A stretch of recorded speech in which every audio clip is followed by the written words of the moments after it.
الشيطان الرجيم.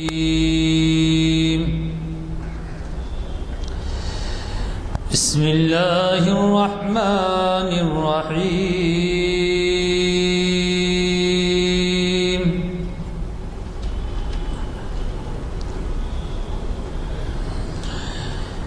والسماء والطارق وما أدراك ما الطارق النجم الثاقب إن كل نفس لما عليها حافظ فلينظر الإنسان مما خلق من ماء دافق يخرج من بين الصلب والترائب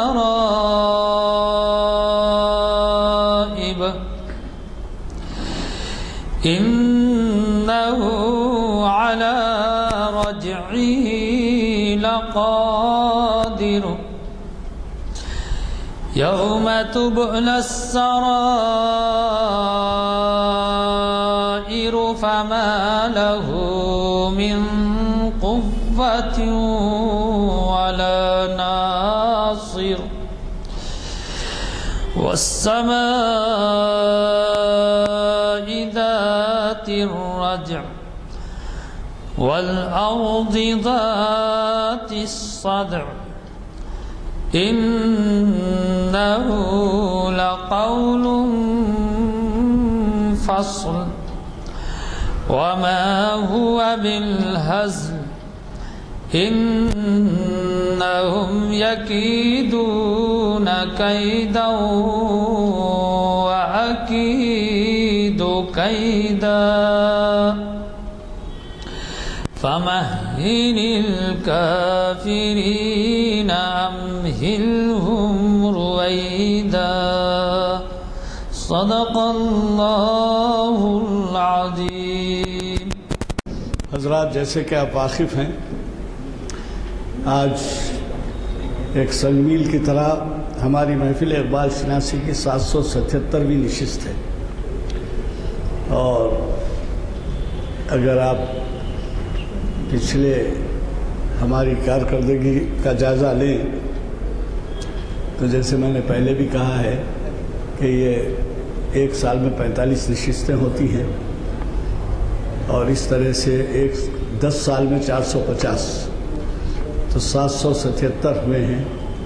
اب اسی سے آپ اندازہ لگا لیے کہ 15-16 سال، 1.5 دہوں سے زیادہ آپ نے اس محفل کو کامیاب بنایا ہے. دوسری قابل مبارکباد بات یہ ہے کہ کل ہمارے درمیان ایک بین الاقوامی شہرت یافتہ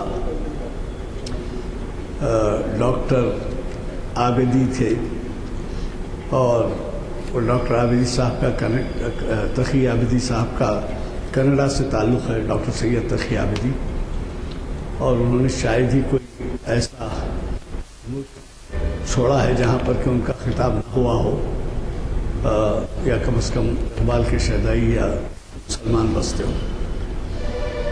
اور خوشخبری یہ ہے کہ کل ان کی سماعت کے لیے اردو ہال کھچا کھچ بھرا ہوا تھا. ویسے تو آپ واقف ہیں اس سے پہلے بھی جو سنگمیل ہوتے ہیں، جیسے 100ویں نشست، 200ویں، 700 ایسے اردو ہال میں ہی ہم منعقد کرتے آئے ہیں، اور کل کی خصوصی نشست تھی. چنانچہ آج جو دلی میں مدعو ہیں اردو کانفرنس کے لیے دلی چلا گئے. بہرحال انہوں نے استفادے کا موقع دیا، اور تقریباً ہمارے یہاں جو مقررین ہیں وہ تقریباً سب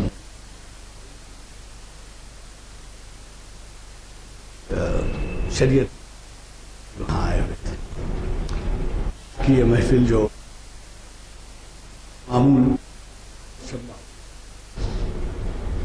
29 اکتوبر 2014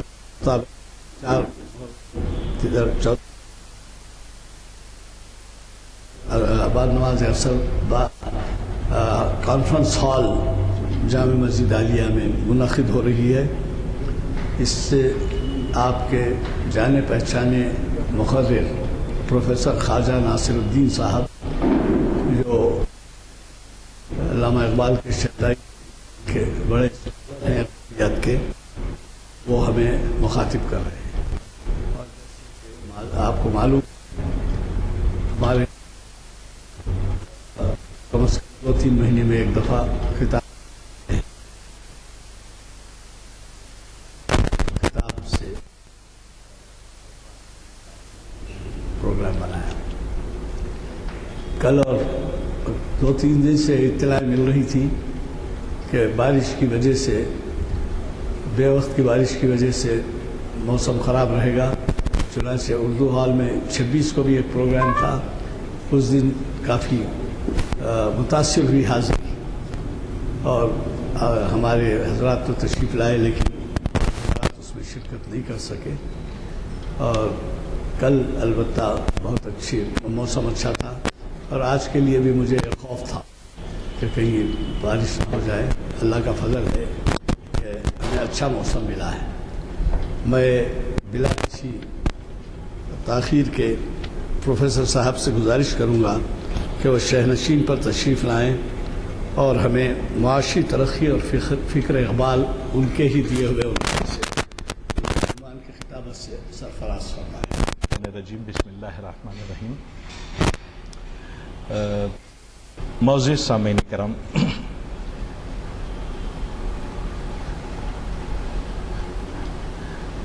اس بار بھی میں نے یہ کوشش کی ہے کہ اقبال کے فلسفیانہ عوامل کو اپنی عملی زندگی سے کچھ مطابقت پیدا کی جائے، تاکہ اقبال کی جو اپلائیڈ سائنس ہے فکر کی، وہ ہمارے ساتھ ہمیشہ رہے. نارملی یہ ہوتا یہ ہے کہ فلسفہ و شعر دونوں میں ایک خاص خوبی یہ ہوتی ہے کہ ہم آسمانوں سے پرے، فضاؤں سے بہت دور، شکوک و شبہات اور اندیشوں کی دنیا میں پہنچ جاتے ہیں.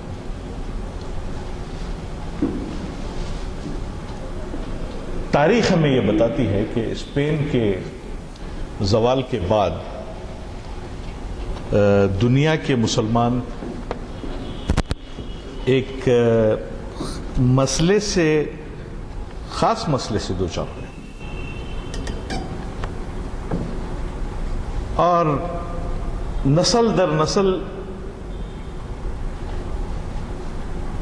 ارتقاء کی جو منفی بنیادیں ہیں، جو ہمیں نیچے کی طرف، مثبت بنیادیں اوپر کی طرف لے جاتی ہیں، اور منفی جو عوامل ہوتے ہیں وہ قوموں کو نیچے کی طرف لے آتے ہیں.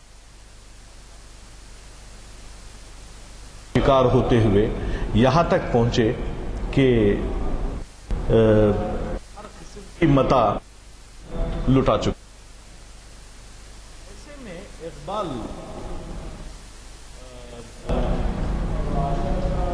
نے کافی مطالعہ کیا قوموں کے عروج و زوال کا، ان کی بقا اور عزت و وقار کا. پھر انہوں نے یہ کہا کہ آپ بتاؤں تجھ کو رمز آئے ان الملوک.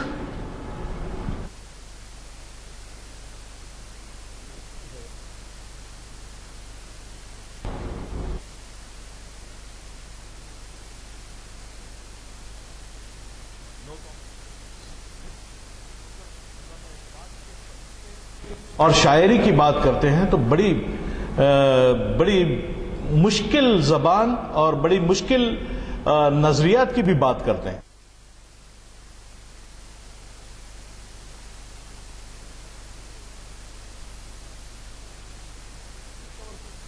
کوشش کی جائے، اچھے طالب علم بننے کی کوشش کی جائے تو پتہ اس سادگی سے یہ بات کہی گئی ہے کہ آ تجھ کو بتاؤں رمز آئے ان الملوک، یہ جو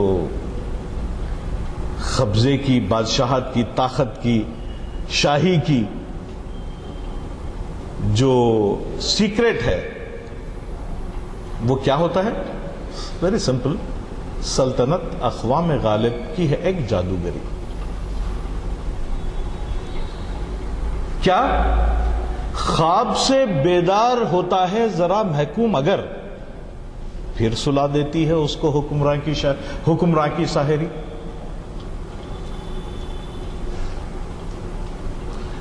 ابلیس کی مجلس شورا میں ایک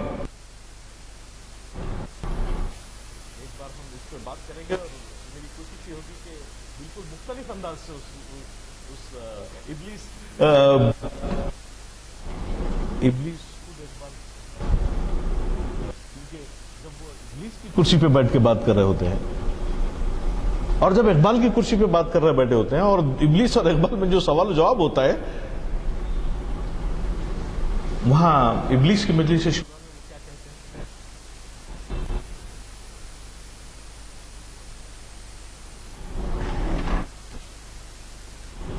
مست رکھو ذکر فکر صبح گاہی میں. ایک شیطان اٹھ کے پوچھتا ہے کہ بھئی جب آپ یہ کہتے ہیں کہ ہر لحظ ڈرتا ہوں اس امت کی بیداری سے میں، ہے حقیقت جس کے دی کی احتساب کائنات، جب آپ یہ کہہ رہے ہیں، یعنی چیئرمین شیطان صاحب یہ کہہ رہے ہیں کہ بابا یہ تم کیا سرمایہ دارانہ نظام کی بات کرتے ہو، کیا سوشلزم کی بات کرتے ہو، یہ کب ڈرا سکتے ہیں مجھ کو اشتراکی کوچگر، یہ پریشان روزگار، آشفتہ ہوں آشفتہ سر، مجھے کہنا ہر لحظ ڈرتا ہوں اس امت کی بیداری سے میں، ہے حقیقت جس کے دین کی احتساب کائنات. تو پھر پورے جو مجلس آج بھی چل رہی ہے، ابلیس کی مجلس شورا ساری دنیا میں ہے، آپ اس پہ آپ غور کریں، تو پھر پوچھتے ہیں کہ صاحب پھر کیا کریں ہم؟ سمپل سی بات ہے، مست رکھو ذکر و فکر صبح گاہی میں اسے، پختہ تر کر دو نظام خانقاہی میں اسے، آپ کا کام ہو جائے گا.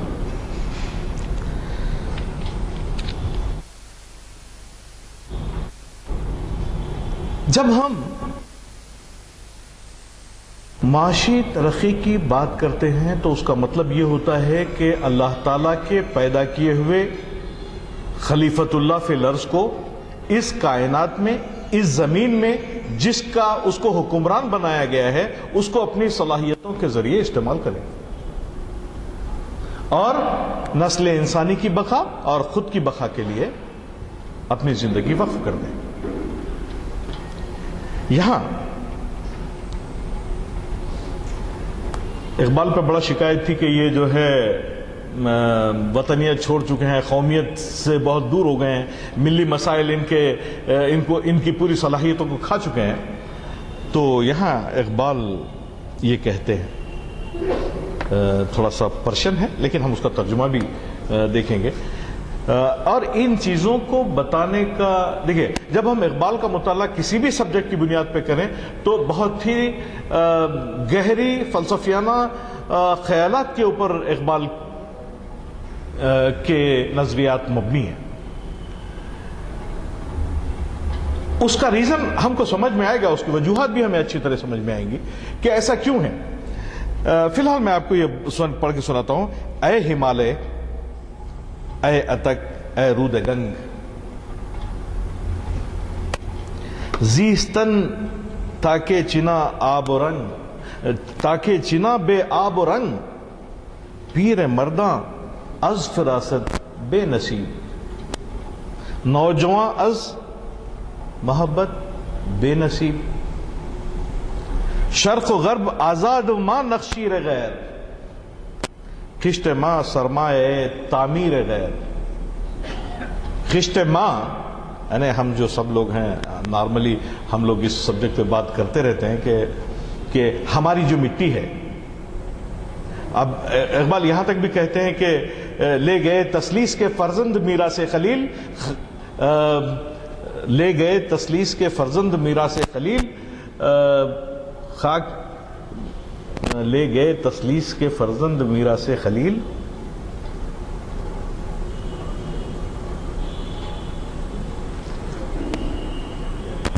یعنی بڑھا پانا شروع ہو گیا لے گئے تسلیس کے خاک بنیاد کلیسا، خاک بنیاد حجاز بن گئی، کچھ اس طریقے سے ہو، خاک بنیاد کلیسا بن گئی خاک حجاز، خاک بنیاد کلیسا بن گئی خاک حجاز۔ تو ذرا غور کر لیجئے کہ ہم ایک تو خاک حجاز کو کلیسا کی تعمیر میں اپنا رول ادا کرنا، آپ دیکھیے اگر موجودہ دور میں بھی آپ دیکھیں تو پیٹرول اور پیٹرول کا پیسہ اور مختلف چیزیں جو کنزیومر گڈس ساری دنیا سے خرید کے امپورٹ کیے جا رہے ہیں خود مشرق وسطیٰ میں، اور مشرق وسطیٰ سے جو قدرتی عطیہ ایکسپورٹ کیا جاتا ہے اس کی بنیاد پہ جو خوشحالی اس ریجن پہ ہے، وہ خوشحالی سے آپ خوش تو رہیں، لیکن یہ یاد رکھیں کہ خشت بنیاد کلیسا بن گئی خاک حجاز، یعنی کلیسا کی بنیاد کا پتھر فراہم کرتی ہے خاک حجاز۔ تو خشت ما سرمایہ تعمیر غیر، یعنی ہماری تمام محنت کاوش اور جستجو اپنے لیے نہیں ہے، اسلام کے لیے نہیں ہے، امت کے لیے نہیں ہے، بلکہ یہ سرمایہ غیر کی تعمیر کے لیے ہے۔ تو اب جو ہے اس کا مطلب دیکھیے کہ خود اقبال کے الفاظ میں، کیونکہ میں نے دو باتیں منتخب کی ہیں، ایک تو نہایت ہی ماڈرن اور دوسری یہ کہ خود کلام اقبال میں جہاں پشچ باید کر دو اقوام شرق، یعنی وہ what to do nations of the East جو ان کی پوئم ہے، اس میں وہ یہ تمام باتوں کا ذکر کرتے ہیں جس میں ہمالیہ سے مخاطب ہیں۔ یعنی اقبال کو کوئی ایسی شخصیت دستیاب نہیں ہے جس کے سامنے ٹھہر کے بولے کہ صاحب میں آپ کے سامنے یہ رونا چاہتا ہوں کہ میری قوم کی یہ حالت ہے، تو وہ جو ہے پہاڑوں کے سامنے، ٹھاٹے مارتے ہوئے سمندر کے سامنے۔ دیکھیں آپ اگر غور کریں تو آپ کو پتہ چلے گا کہ مسجد خرطبہ کے تعلق سے بات ہوتی ہے وادی دریائے الکبیر کے کنارے، اور دانوب نیل کے سامنے، اور یہاں جب بات ہو رہی ہے ہندوستان کے مسلمانوں سے متعلق تو وہ ہے ہمالیہ عطا، جو اس زمانے میں ہندوستان میں تھا لیکن اب تو وہ افغانستان میں ہے، پہاڑ، اور گنگا۔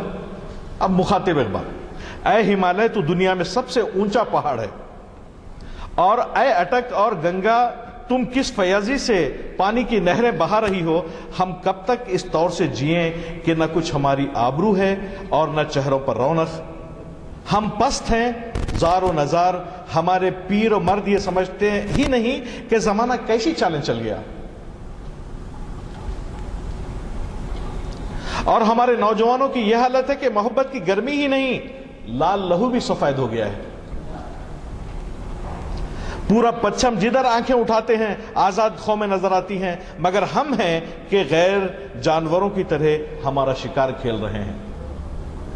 میں سمجھتا ہوں کہ آپ کو اس کی زیادہ وضاحت کی ضرورت نہیں ہے، آپ جہاں چلے جائیے، اخبار کی کسی نیوز کے کسی آئٹم پہ اگر آپ جو ہے لیڈ نیوز پہ چلے جائیے، سیکنڈ لیڈ نیوز پہ چلے جائیے، تھرڈ لیڈ پہ چلے جائیے، پیپر کا بیچ پیج اٹھا کے دیکھیے تو آپ کو دلی ملے گا، اگر ٹاپ پیج اٹھا کے دیکھیں گے تو آپ کو عراق ملے گا، اس کے اوپر کی جو ہے ٹاپ پیج پہ نظر جائیں گے تو آپ کو لیبیا ملے گا، آپ کو شام ملے گا، آپ کو سیریا ملے گا، آپ کو فلسطین ملے گا۔ غیر جانوروں کی طرح ہم سے کھیلتے ہیں، ہم مر مر کر اینٹیں پکاتے ہیں، اور غیر اسی سے سونے کے محل کھڑے کرتے ہیں۔ ہماری زندگی کا کھلونا غیروں کے ہاتھ میں ہے، جب تک چاہیں کھیلیں، جب چاہیں توڑ ڈالیں، کون کہتا ہے کہ ہم گہری نیند میں ہیں؟ ہم تو مر چکے ہیں۔ تو اس میں ایک بار جو ہے ہمارے بہت ہی اچھے دوست دلی یونیورسٹی کے عربی کے پروفیسر تھے، ان سے سعودی عرب میں یہ بات ہو رہی تھی کہ صاحب یہ سب جو یہاں ہو رہا ہے یہ کیسا، یہ تو زندگی پیسے کماتے کماتے ختم ہو جائے گی اور ٹوٹلی نان میننگ لیس لائف آگے بھی بڑھے گی اور ختم بھی ہو جائے گی. تو انہوں نے کہا کہ نہیں، اس معاملے میں ہم کیا کر سکتے ہیں، میرا یہ سوال تھا. تو انہوں نے کہا کہ بھئی دیکھیے ہم لوگوں کا حال ایسا ہے، ایک جیسا کہ ہم بہت بڑے دانشور ہیں اور وہ دانشور صاحب کا انتقال ہو گیا ہے، تو سارے لوگ ان کی تدفین کے لیے ان کو لے جا رہے ہیں. تو لے جاتے جو ہے راستے میں بولے کہ ایک چورستے پہ ان کو رکھ دیا اور کہا کہ بھئی ابھی جائیں کدھر، ادھر جائیں ادھر جائیں ادھر جائیں ادھر جائیں. تو دانشور صاحب اٹھ کے بولے کہ صاحب جب میں زندہ تھا تو اس طرف سے جاتا تھا، اب چونکہ میں مر چکا ہوں آپ جہاں سے چاہیں لے جائیں.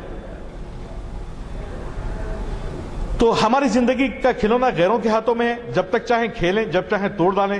کون کہتا ہے کہ ہم گہری نیند میں ہیں؟ مادر ہند کے فرزند آپس ہی میں لڑ لڑ کر تباہ ہو رہے ہیں. کتنی شرم کی بات ہے کہ دونوں فریق کے لیڈر اور مذہبی پیشوا باہمی فیصلہ ہونے ہی نہیں دیتے. غیر اقبال کے زمانے میں اقبال نے پسچا باید کرد میں یہ کہا ہے، اور آپ دیکھیں گے تو ایسا معلوم ہو رہا ہے کہ میں آپ سے یہ کہہ رہا ہوں کہ ایسا ہو رہا ہے.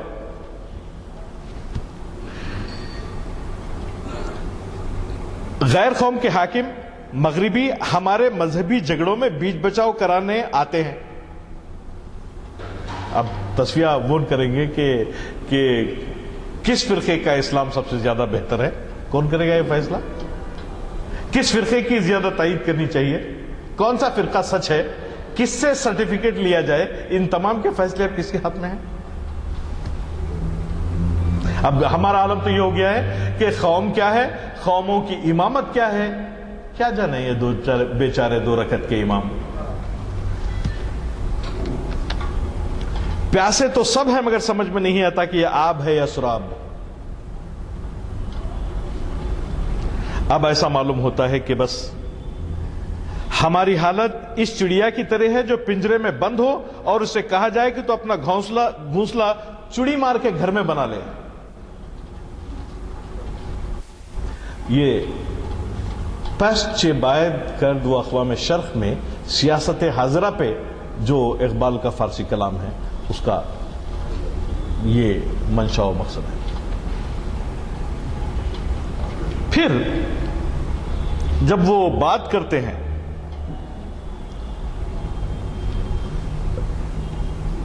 ایک بات یہ بھی کہتے ہیں کہ اے سرزمین ایشیا والوں، یعنی یہ تمام باتیں تمہید ہیں اس بات کی کہ ایشیا کو گہری نیند سے جگایا جائے، اس کے اندر ایجادات و اختراعات، انوینشن اور انوویشن اور ایجوکیشن کی بنیادی جو صلاحیتیں ہیں ان کو اجاگر کیا جائے، ان کو اس بات پہ آمادہ کیا جائے کہ let us work in this field and offer them an opportunity and insight to develop themselves and develop forthcoming generations.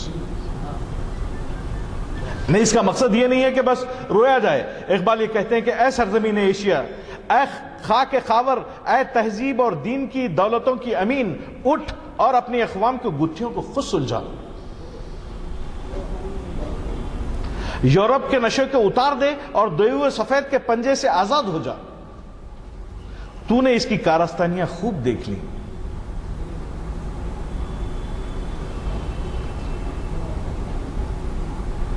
جن کو آتا نہیں دنیا میں کوئی فن، نہیں جس قوم کو پروائے نشمن، بجلیاں آسودہ ہوں جسم و خرمن.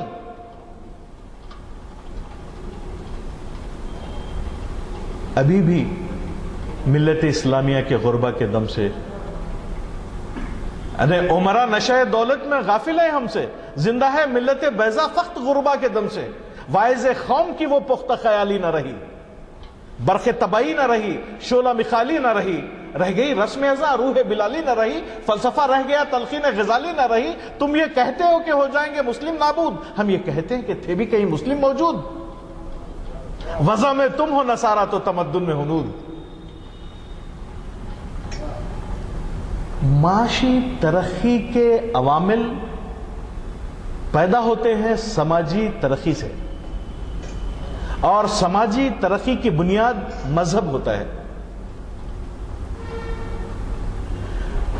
آج کے دور میں یعنی بار بار مجھے یہ کہنا پڑتا ہے کہ ہم کو بڑی چابک دستی کے ساتھ، ہم کو ہی نہیں تمام پسماندہ اقوام کو، تمام پسماندہ تحریکوں کو بڑی ہی چابک دستی کے ساتھ اپنے پروڈکشن کا کنزیومر بنا دیا ہے. ہم ایک ڈیفرینشیٹڈ پروڈکٹ یوز کرتے ہیں لیکن ان کو پتہ ہی نہیں چلتا. مثلا یہ کہ اگر آپ کوکا کولا یا تھمس اپ اس قسم کی کوئی چیز کا اگر آپ استعمال کرتے ہیں تو یہ ایک ہی قسم کے پروڈکٹ ہیں جن کا باٹل اور نام بدلا ہوا ہے. That is called product differentiation.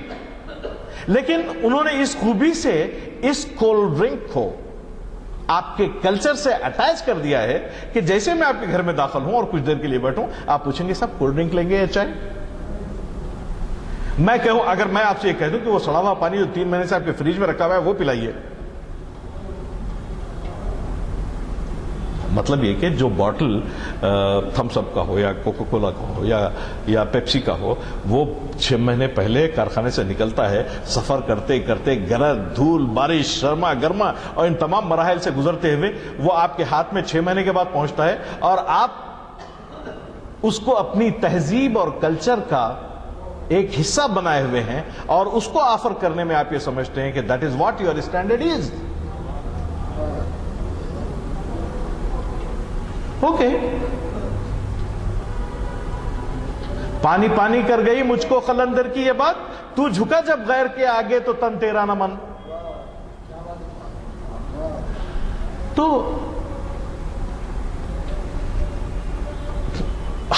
کبھی کبھی میرا دل یہ چاہتا ہے کہ جب ہم بات کرتے ہیں اقبال کی صوفیزم کی، جب ہم بات کرتے ہیں کہ جب اقبال کے چھٹے لیکچر میں خطبہ ہے کہ جب میں فلک اور افلاک پہ گیا تو محمد العربی رسول صلی اللہ علیہ وسلم فلک اور افلاک پہ گئے اور وہاں خدا تعالیٰ سے ملاقات کی اور پھر واپس آئے، میں جاتا تو ہرگز نہ آتا.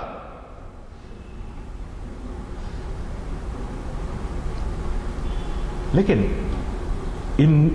اس ایک جملے میں اقبال نے بلکہ اقبال کے ماہرین اقبالیات نے 2 باتیں ہمیں سمجھائی ہیں. ایک یہ کہ نبوت کا رول کیا ہوتا ہے اور ایک صوفی کا رول کیا ہوتا ہے. نبوت بے قرار رہتی ہے اپنے میسیج کو، اپنے حاصل کیے ہوئے میسیج کو کمیونیکیٹ کرنے کے لیے، اور صوفی کو جب وہ مقصد حاصل ہو جاتا ہے تو وہ اپنے تمام جدوجہد کو ختم کر دیتا ہے. There is the difference between prophethood and صوفی. تو یہاں دیکھیے کہ بار بار کرتے ہیں مگر دل بس کی، ایسے سوداگروں کی زبان تو میٹھی ہوتی ہے مگر دل بس کی گانٹ. ان کی ریشمی پوشاک سے اپنی گدڑی بہتر ہے، کڑاکے کے جاڑے کسی نہ کسی طرح بسر کر دے مگر ان کی پوستین مت خریدنا. ہم برابر وہ جو اب میرے پاس بھی ہے بلیک بیری، آپ سیمسنگ خریدتے ہوں گے یا آئی پیڈ آپ کے پاس ہوتا ہوگا، میرے پاس بھی ہے. لک، اگر ہم یہ پروڈکٹ بنا کے اگر بیچتے ہیں یا استعمال کرتے ہیں تو یہ قابل فخر بات ہے میرے لیے.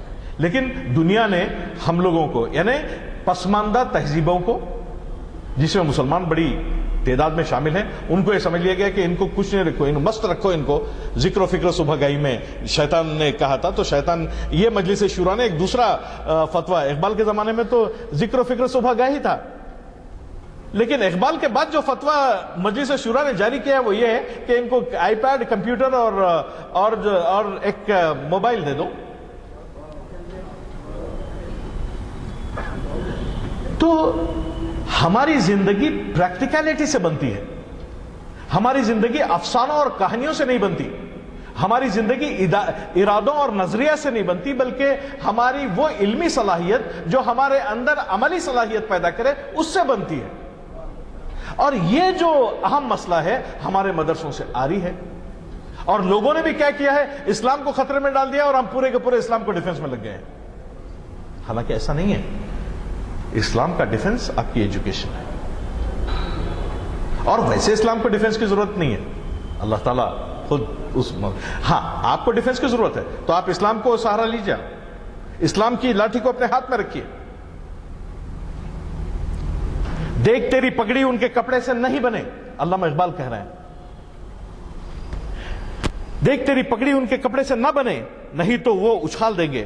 جو ہوش مند ہیں وہ ان کی شراب منہ سے نہیں لگاتے، جنہوں نے ایک گھنٹ پیا بس وہیں ختم ہو گئے۔ پس اے اہل شرق، اپنی ہی سرزمین کی چیزیں کھاؤ اور پیو۔ دیکھو تم میں جو عقل مند ہیں وہ اپنی کملی آپ ہی بن رہے ہیں۔ یورپ والے غضب کے پتلے اور بلا کے چلتے پرزے ہیں۔ ریشم تم سے لیتے ہیں، پھر مال بنا کر تمہارے گلے منڈ دیتے ہیں۔ ظاہر ہے کہ ڈھاکہ کی ململ کے کہانیاں تو ہم سنتے ہیں کہ جن کے انگوٹھے کاٹ دیے گئے تھے، ایسا سنتے ہیں، پتہ نہیں کہ یہ افسانہ ہے یا حقیقت، لیکن بات تو یہ ہے کہ ڈھاکہ کی ململ ہوا کرتی تھی۔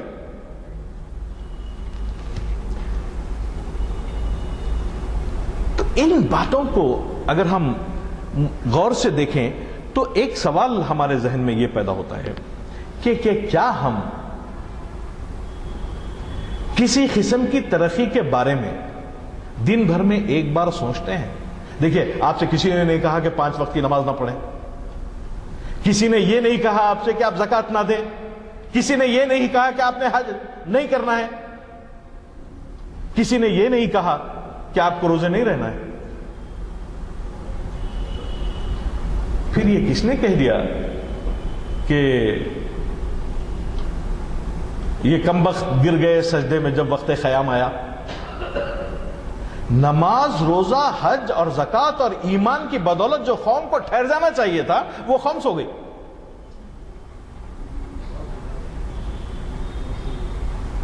اگر آپ غور سے جاپان کی طرف دیکھیں، اقبال نے بڑا اس زمانے میں لکھا ہے جاپان کی طرف سے، تو میں آپ کہ فلسفہ و شعر اور تمام چیزیں اور مولانا رومی وغیرہ وغیرہ، اقبال نے جو کہا ہے اس کو سمجھا جائے، اس کی ایک ایک لائن پہ نظر رکھی جائے تو آپ جدید دنیا کے تقاضوں کی تکمیل کے لیے بے چین ہو اٹھیں گے۔ آپ کو کتاب انجینئرنگ، فلسفی اور میڈیسن اور معاشیات کا ایک ایک چیز آپ کو سامنے آ کے کھڑے رہ کے بولے گی کہ ہم کو استعمال کریے۔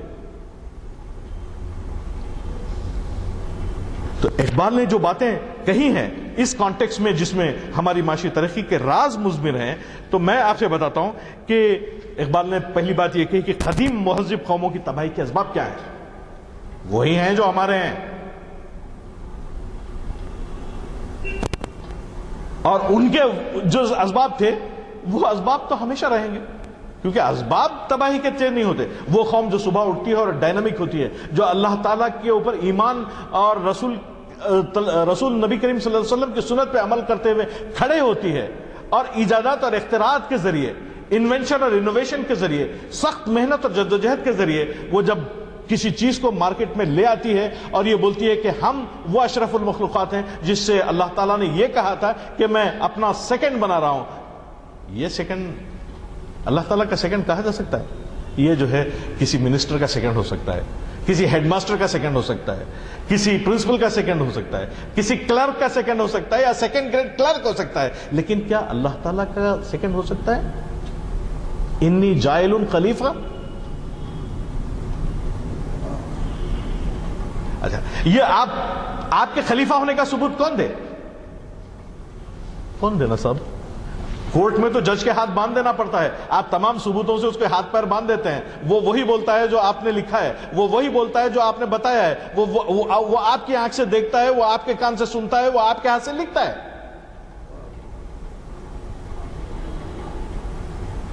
ہم کہاں ہیں؟ ہم اپنی تمام تر قابلیت، امارت اور اچیومنٹس کے جو راز ہیں وہ غیروں کے سامان استعمال کرتے ہوئے غیروں کے پاس سے ثبوت آتے۔ دیکھیں سر، I'm a user of iPad and iPhone or this and that electronic gadgets, and I have a sofa set from Germany and I have something from England, and this is and that, and unless you say that, your status is not being determined.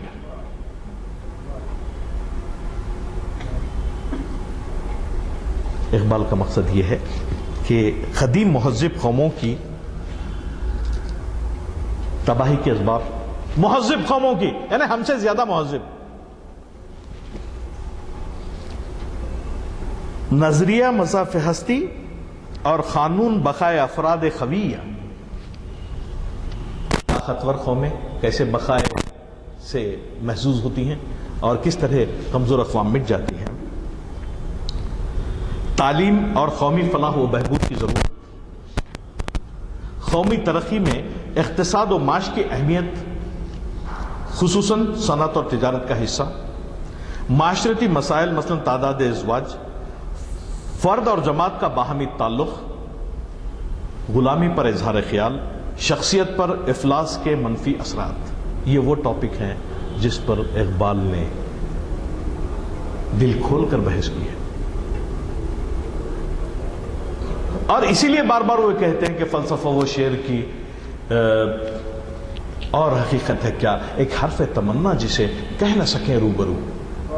ارے آپ بالکل غریب اگر میں آپ سے یہ کہنا شروع کر دوں as a student of economics کہ تو آپ بولیں گے صاحب آپ کی زبان تو سنبھالیے، آپ کس قسم کی بات کر رہے ہیں آپ. تو اقبال کو بھی بہت سارے، جب وہ یہ کہتے ہیں کہ جا کے ہوتے ہیں مساجد میں سفارت و غریب، تو انٹینجبل بینیفٹس جو اسلام آپ کو دلاتا ہے اس کی بات اقبال کر رہا ہے، جس کو آپ کیلکولیٹ نہیں کر سکتے. جا کے ہوتے ہیں مساجد میں سفارت و غریب، زحمت روزہ گوارا جو کریں گے تو غریب پردہ رکھتا ہے اگر کوئی تمہارا تو غریب، اور عمرہ نشہ دولت میں غافل ہیں ہم سے. Hence QED it is proof, زندہ ہے ملت بیضا فقط غربا کے دم سے. تو یعنی اگر ہم متمدن دنیا کی گزشتہ اور موجودہ تاریخ کو دیکھیں، اقبال کہتے ہیں، تو معلوم ہوتا ہے کہ اقوام قدیمہ میں صرف 4 قومیں ایسی ہیں جو قوانین زندگی کی تیز تلوار سے بچ کر، ذرا دھیان سے سنیے اس بات کو، اگر ہم متمدن دنیا کی گزشتہ اور موجودہ تاریخ کو دیکھیں تو معلوم ہوتا ہے کہ اقوام قدیمہ میں صرف 4 قومیں ایسی ہیں جو قوانین زندگی کی تیز تلوار سے بچ کر بری بھلی حالت میں اب تک صفحہ ہستی پر قائم ہے. یعنی چینی، چائنیز، ہندو یعنی کہ ہم، بنی اسرائیل اور پارسی. حال کی قوموں میں دیگر مغربی اقوام کے علاوہ ایشیا میں جاپان، انگلینڈ میں اہل اٹالیہ، 2 قومیں ایسی ہیں جنہوں نے موجودہ تغیر کے مفہوم کو سمجھ کر اپنی تمدنی، اخلاقی اور سیاسی حالات کو اس کے مطابق کرنے کی کوشش کی ہے.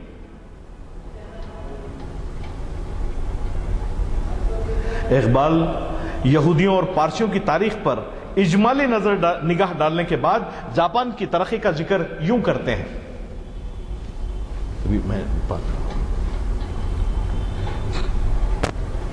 ابھی کوٹ ہے اقبال کا، ابھی 30-40 سال کی بات ہے کہ یہ قوم تقریباً مردہ تھی. جس قوم پہ ہیروشیما اور ناگاساکی جیسی صورتحال پیدا ہوئی ہے اس کی زندگی کا کیا کہنا. 1872 میں جاپان کا پہلی تعلیمی قانون شائع کیا گیا، اور ہمارا تعلیمی قانون کب شائع ہوا؟ ہمارا 1872 میں جاپان کا پہلا تعلیمی قانون نافذ کیا گیا. اب آپ یہ بتائیے کہ ملت اسلامیہ کا تعلیمی قانون کس سن میں نافذ کیا گیا؟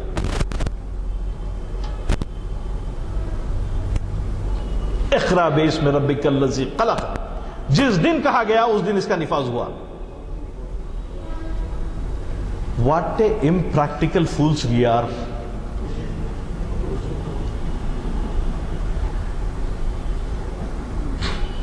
علم بالقلم، پاورفل. اللہ تعالیٰ جب بھی بات کرتا ہے وہ بڑی پاورفل ہوتی ہے. لوگ میرے سے کہتے ہیں کہ صاحب آپ اللہ میاں سے ڈریے. میں بولا کیوں ڈریے، پیار کریے.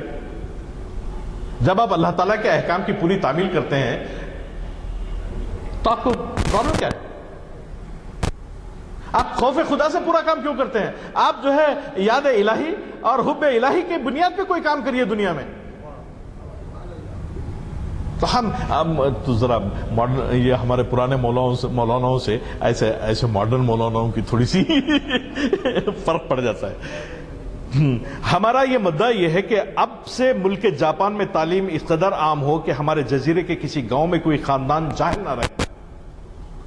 یہ جاپان نے کیا کہا؟ یہ کہا ہمارا مدعا یہ ہے کہ اب اس ملک جاپان میں تعلیم اس قدر عام ہو کہ ہمارے جزیرے کے کسی گاؤں میں کوئی خاندان جاہل نہ رہے۔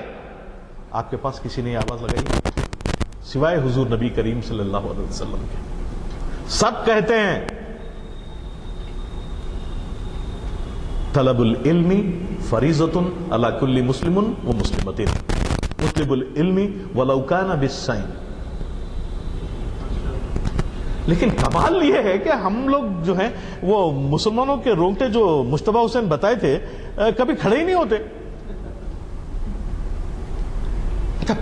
اس میں پرابلم، اس میں دیکھیے یہ بات ہنسنے کی بھی نہیں ہے، یہ بات رنجیدگی سے لینے کی بھی نہیں ہے، یہ بات اس بات کی ہے کہ ہم یہ کہہ رہے ہیں کہ اسلام کے نام لیوا جب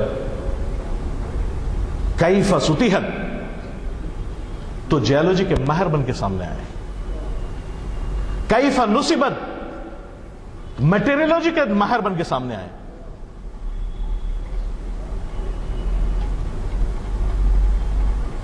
انجینئرنگ کی کبھی تعلیم حاصل کرنے کے لیے جائیں تو اس کو اپنے نصیب اور اسلام اور مسلمانوں کے نصیب کی بلندی کے لیے اس کو استعمال کریں۔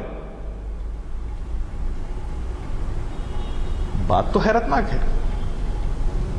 کہ چاہتے سب ہیں کہ ہوں اوج ثریا پہ مقیم، پہلے پیدا تو کرے کوئی ویسا قلب سلیم۔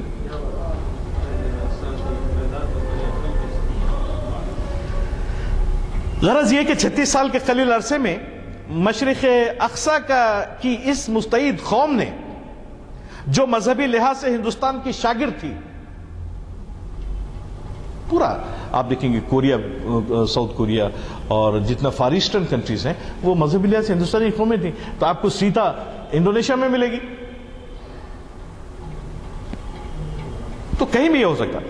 جو مذہبی لحاظ سے ہندوستان کی شاگرد تھی، دنیاوی اعتبار سے ممالک مغرب کی تقلید کر کے تاریخ کے وہ جوہر دکھائے کہ آج دنیاوی اعتبار سے سب سے زیادہ مہذب اقوام میں شمار ہوتی ہے۔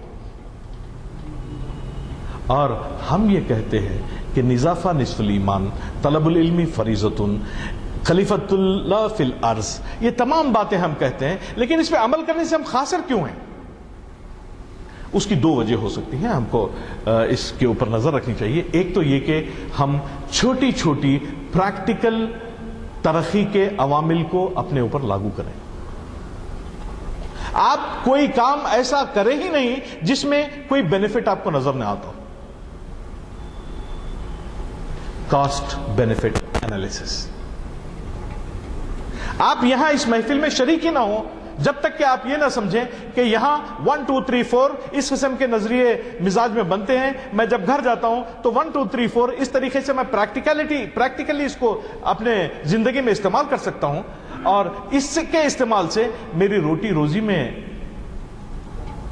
فرق پڑتا ہے، میں زکوٰۃ زیادہ دے سکتا ہوں۔ اب مسلمان قوم کا عالم تو یہ کر دیا گیا ہے اپنے تہذیب اور کیریکٹر کی بنیاد پہ کہ روٹی ووٹی کی فکر مت کرنا، اللہ تعالیٰ سب دینے والا، اللہ تعالیٰ رزاق ہے۔ وہی اللہ تعالیٰ جس نے خلیفۃ اللہ فی الارض کہا، اسی اللہ میاں کے اوپر الزام لگا رہے کہ روٹی کی فکر مت کرنا، وہ اللہ میاں جو ہے، اور وہاں یہ کہتا ہے کہ لیس للانسان الا ما سعی۔ تو ہم لوگ کسی کرالری یا کسی ضد کا شکار نہیں ہیں، بلکہ اپنی پرسنل نالج، علم اور سمجھداری کا شکار ہے۔ علم وہ ہوتا ہے جس کو نافذ کیا جانا چاہیے۔ علم وہ، آپ پوری قرآن کو دیکھ لیے، آپ شروع سے پڑھ کے، شروع سے آپ دیکھیے کہ ہم لوگ بچپن میں جب ہم کو پڑھانا سکھایا گیا تھا تو ہم ایسا کرتے تھے، اور لیکن آج پڑھنے کے بعد یہ معلوم ہوتا کہ لیس للانسان الا ما سعی، کہ whatever piety you have is because of certain reasons. For example, ليس البر، for example ليس البر، نیکی یہی نہیں کہ تم مشرق و مغرب کی طرف قبلہ جان کے یہ کر لو، بلکہ نیکی یہ ہے کہ بہت ساری چیزوں کے ساتھ ساتھ اللہ تعالیٰ کے پہ ایمان، رسولوں پہ ایمان اور کتابوں پہ ایمان کے ساتھ ساتھ آپ جو ہیں وَآتِ الْمَالَ عَلَىٰ حُبِّهِ ذِي الْقُرْبَىٰ وَالْيَتَامَىٰ وَالْمَسَاكِينِ وَابْنَ السَّبِيلِ۔ تو آپ قرآن کے اس احکام کی تعمیل بغیر پیسوں کے، بغیر تونگری کے، بغیر اپنے افلاس کو دور کیے کیسے کر سکتے ہیں؟ شاید کسی سے پوچھیں, آپ کوئی بتا دے آپ کو یہ ترکیب. ہم وہ جو علی بابا 40 چور کی کہانی میں سمسم کھلجا والا دروازہ تو نہیں کہیں. اگر ہوتا تو ہم سب لوگ ایک دنیا کا سفر کر کے آگے بیٹھے ہیں یہاں پہ, ایک تجربے کے ساتھ یہاں موجود ہیں. اگر یہ سمسم کھلجا والا کوئی دروازہ ہوتا تو ہم ہوتے. ایک ہی طریقہ ہے, آپ خود اور آپ کی پوری فیملی, آپ کے بچے تعلیم حاصل کریں اور عملی زندگی میں اس کو لائیں, اور تعلیم قرآن کی ہی حاصل کریں. آپ کبھی یہ مت سمجھیں کہ قرآن آپ کو دنیا کی اللہ تعالیٰ آپ کو سورج, چاند, زمین, آسمان سب دے دیا, اور قرآن میں بولتا بھی ہے, اللہ تعالیٰ کہتے بھی ہیں قرآن میں کہ دیکھیے یہ اذا زلزلت الارض زلزالہا, یہ جب لاوا بہنے زمین تھر تھر کانپنے لگے گی. یہ سب چیزیں کیا ہیں؟ فقط ایک نقطہ ایمان کی تفسیر ہے. شکریہ.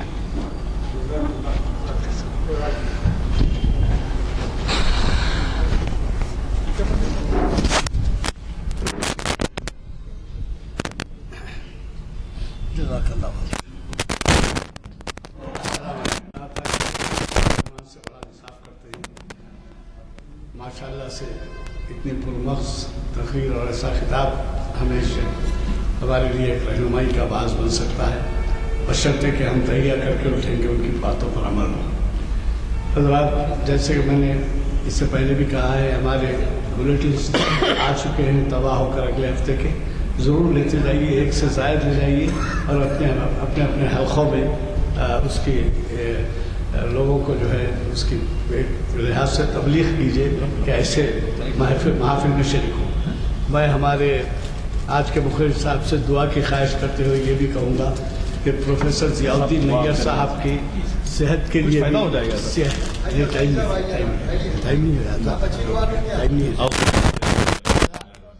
ربنا آتینا فی الدنیا حسنۃ وفی الآخرۃ حسنۃ وقنا عذاب النار. رب ارحمہما کما ربیانی صغیرا, رب ارحمہما کما ربیانی صغیرا. اللہم حفظنا من کل بلاء الدنیا وعذاب الآخرہ. اللہم حفظنا من کل بلاء الدنیا وعذاب الآخرہ. اللہم وحدنا ونجینا من القوم الظالمین. وآخر دعوانا الحمد